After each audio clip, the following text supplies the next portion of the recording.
ముస్సోరిలో మృతి చెందిన తెలుగు టెకీ రాధా గాయత్రి కేసులో దర్యాప్తు వేగవంతమైంది. ఈ నేపథ్యంలో ఆమె చివరి ఫోన్ కాల్ కు సంబంధించిన వివరాలను తల్లిదండ్రులు బయటపెట్టారు. ఆ కాల్లో రాధా గాయత్రి తన భర్త ప్రవర్తనపై తీవ్ర ఆవేదన వ్యక్తం చేసినట్లు తెలుస్తోంది.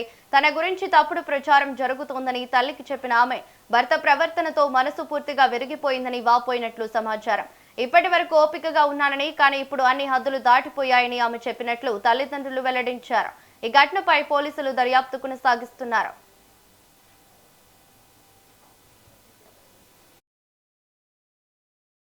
మా అమ్మాయి రాధా గాయత్రి మరణం గురించి మీరందరూ చాలా శ్రమిస్తున్నారు, చాలా మద్దతు కూడా ఇస్తున్నారు మాకు.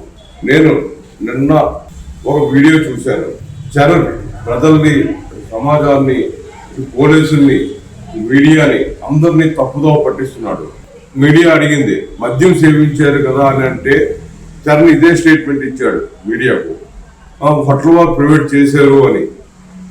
నేను ఆ న్యూస్ వినగానే షాక్ అయ్యాను. నేను హోటల్ వాళ్ళు ఎలా మద్యం ప్రైవేట్ చేస్తారు, ఎలా ఎంకరేజ్ చేస్తారు అని. నేను ప్రెజెంట్ అయితే మా అమ్మాయి కేసు విషయంలో మసూరిలోనే ఉన్నాను. నేను